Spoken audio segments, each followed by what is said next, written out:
Hello there, I am Mr. Supratman, and a very warm welcome to each one of you. I want to take this time to welcome each one of you and to introduce myself. My wife is from Trinidad and one of the Caribbean islands, and we have been blessed with 4 boys, Greg, Jaden, Michael, and Kai. I'm originally from Indonesia. I grew up in Jakarta, the capital city, with a population over 17 million. Indonesia has the most islands in the world, with over roughly 16,000 islands. I was born in Sumatra, where I spent the first 7 years of my life, my childhood.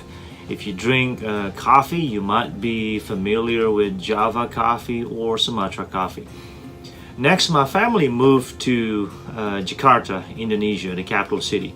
It was a big change for all of us. The fondest memory that I had was playing with my older sister and my younger brother under banana trees and chasing chicken.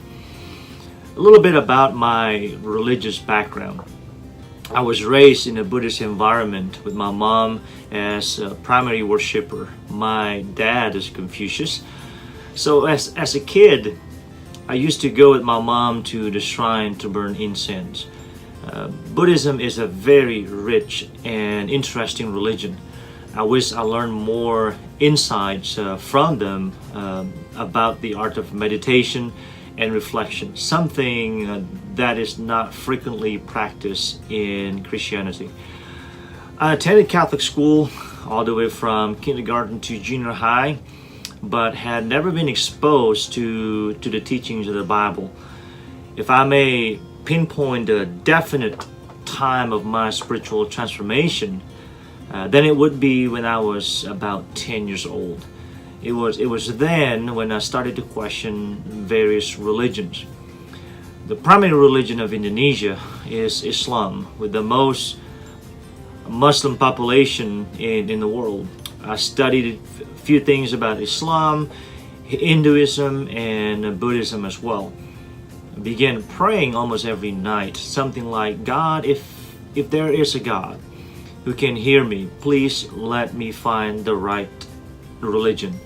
So that was my nightly prayer before I came to this country in 1992 at Harding Academy, where I attended 1992 in Searcy, Arkansas. It was by God's providence that I ended up here. I had no idea that the school is a Christian school back then, and my cousin attended Harding Academy back in probably 1970-78, and went to Harding University and also Texas A&M. And my cousin told my dad in 92 about this school, and he came home to get married. That was the first time for me to meet my cousin. He told my dad about school without mentioning his religious affiliation.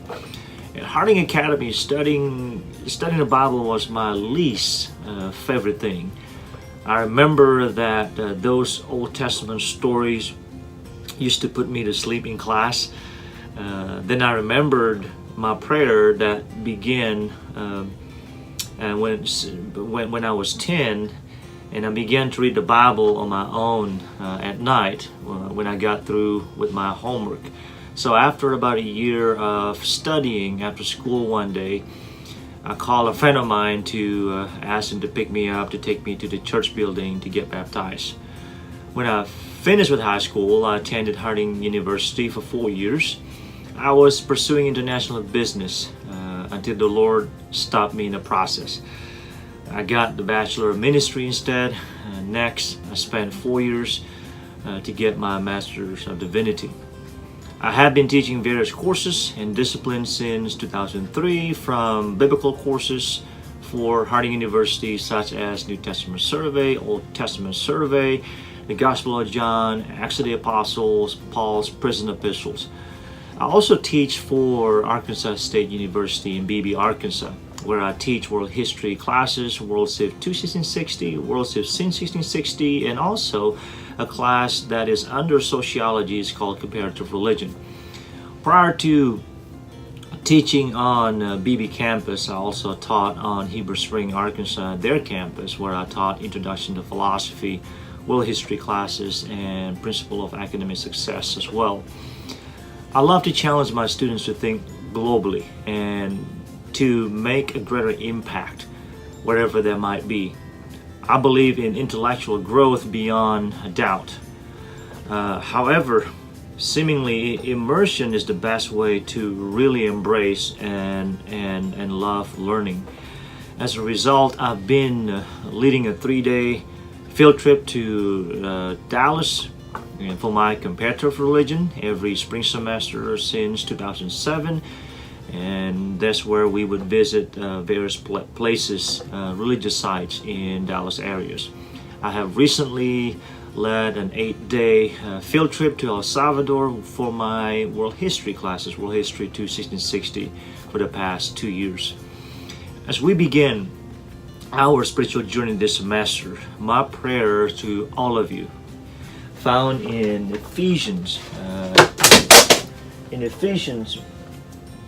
I'll put that frame right there, in Ephesians chapter 3, verses 16 to 19, where it says that He would grant you, according to the riches of His glory, to be strengthened with power through His Spirit in the inner man, so that Christ may dwell in your hearts through faith, and that you, being rooted and grounded in love, may be able to comprehend with all the saints what is the breadth and length and height and depth, and to know the love of Christ which surpasses knowledge, that you may be filled up to all the fullness of God.